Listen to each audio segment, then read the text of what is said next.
If you are a young person, you are probably walking into a series of traps right now. You will be told you must have a social security number. Then that number will be used to tax and control you for the rest of your life. You will be told you must provide your address and personal information in every form you ever fill out, whether you are opening a bank account or applying for a rewards card at the grocery store. Most of the information you provide will go into a central National Security Agency database with your medical records, credit card and debit card purchasing records, your driving record, your internet and social networking activity, your employment records, criminal records, military records, banking records, loan records, political affiliations and activities records, telephone records, and actual recordings of your calls, and where you were when you made each call, who you spoke to, and where you were when you were not making a call but were carrying your cell phone. This information, covering every minute and every detail of your life, more information than you can possibly remember yourself, is now permanently stored by government, out of your reach, and that information reveals all of your habits, your dreams, your fears, your weaknesses, your mistakes, and your embarrassments. You are in the first generation in history to have your lives fully recorded and stored in high detail by total strangers in central databases that you will never see. Databases that will be used against you as long as you live. You will be told that you must provide your DNA for some reason, and that DNA record can be used for the rest of your life by anyone who gains access to that database and by anyone who may find a drinking cup or a tissue you have used. That DNA record becomes your new name. Because even if you change your name, even if you never get a social security number, that DNA will never change. And that DNA can be used to identify you forever by countless strangers, good and bad. You will be offered a student loan. And if you accept that, you will probably be a debt slave for the rest of your life. You will get a credit card.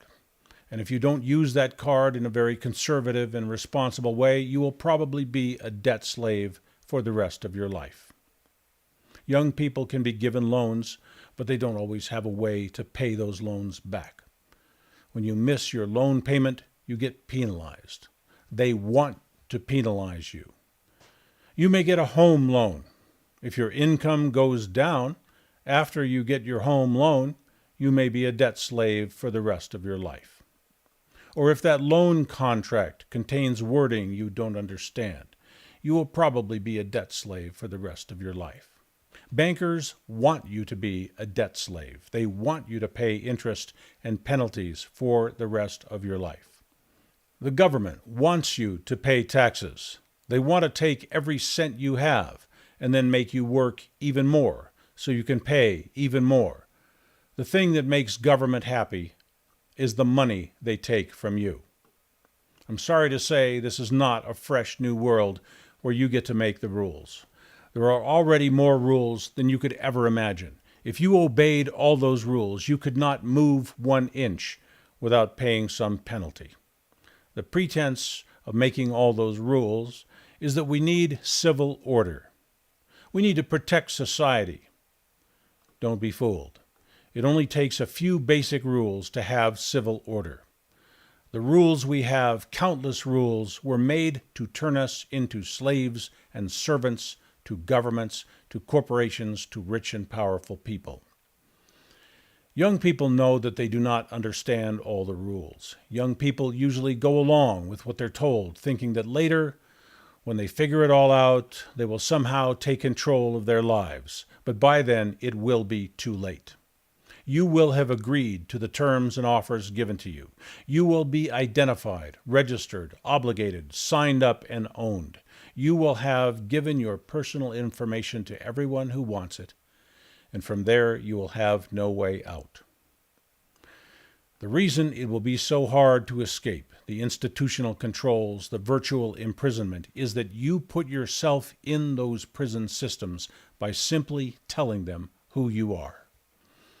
You do that whenever you give them your name, your DNA, your address, a picture of your face or your tattoos. The people who want to find you, to exploit you, and to take what you have will then know who you are, and that's all it takes. No one agrees to all the rules and laws and regulations. There are millions of them. No one has read them all. They don't care if you agree to follow the rules or not. The rules are just there as a list of excuses to take your money, to control your behavior, and to keep you in fear of the authorities. Everybody has to follow the rules, so it doesn't matter if you agree. All that matters is they can identify you. They can tell you from everybody else. They have information that enables them to single you out. At that point, they just pick a rule and penalize you for not following it. The rules, the force, the power is already collected and held by the state. Many of those rules are corrupt. Many of those rules are enforcing the agendas of private corporations. All that force and power is applied to the members. You are a member as soon as they can identify you. The first thing the policeman asks you for is your identification. The bank, the employer, the landlord, the school, the fitness club, you name it. The first thing they want is your identification. Who you are, where you are. Giving out your identity is not some meaningless, casual thing. It is the one and only step into obligation, tracking, loss of your security, your choices, sometimes loss of your personal safety. Your personal information is a major gift to people who know how to control you once they know who you are. When your identity has been compiled, you are automatically considered obligated to serve the state, to obey the laws, statutes, codes, and rules, to take part in the civic structure as a good citizen, to serve all the demands made upon you, whether that is recycling your trash, showing up to court for a traffic ticket, paying your income tax, or showing up for your dental appointment. The rules and systems are already there. So the force and authority is already there. By simply being identified, you have become a member, an obligated party. You have agreed to cooperate, to serve, to contribute, to show up, and you are not told that you have a choice. Young people tend to believe older people, especially people of authority, when those older people say, you do not have a choice.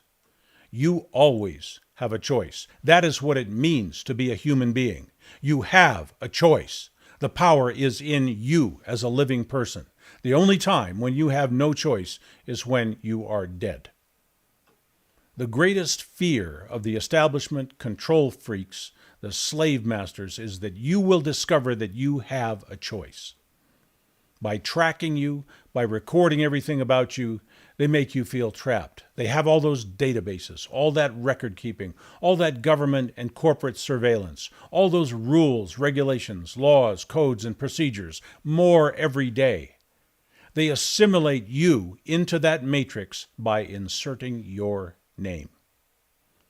Not just once, many times, almost every day. They are making it harder and harder for you to be anonymous, to be private, to be secure, to be master of your life. If you want to maintain control over your life in these times, you have to be a little more careful. You have to try a little harder. You have to keep some of that information out of those databases. The more information there is about us in those databases, the less freedom we have. The more taxes and fees we pay, the more claims fall upon us, and the more controls are put upon everything we do. Just by knowing who you are, government agencies and private institutions sign you up, whether you like it or not. By simply having some scrap of identifiable information about you, they can access everything else about you, and they can put you on record as a member, a taxpayer, a criminal, an offender, a political partisan, a protester, a debtor, a registered member and dues payer, a suspect, a terrorist, whatever. It happens every minute of every day, and then somewhere down the line, you get a knock on the door. You get a piece of mail you don't understand, but says you must comply or you'll be penalized. All you did was let someone know who you are. Slavery happens in degrees, a bit at a time. By filling out an application, you become a slave a little bit. By providing identifiable information about yourself, you become a slave a little bit more. If they know who you are, they can tax you. If they know who you are, they can punish you. They can fine you. They can threaten you with force. They can demand compliance. They can demand payments, fees, and fines. The only person who escapes these things is the person who is, to some degree, invisible, private, or secret. In this brave new world, simply being identified puts you in a giant floodlight, and it makes you visible to all those older people, all those institutions, agencies, and even criminals who can so easily access your personal information if it is in the database. Once a piece of information is in the database, it never gets out.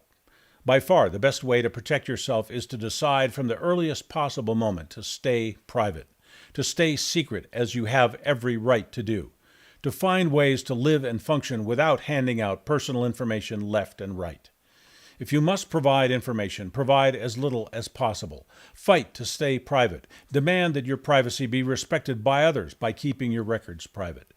Make it a habit to resist and deny requests for personal information. Cut way down on the digital gadgets and the social networking. After all, everything you say, everything you show is there forever. You will be far more successful in life if you can focus on what you can accomplish yourself rather than what you can be a member of. When you join things, you are a servant. The only plan that really benefits you is the plan you create for yourself.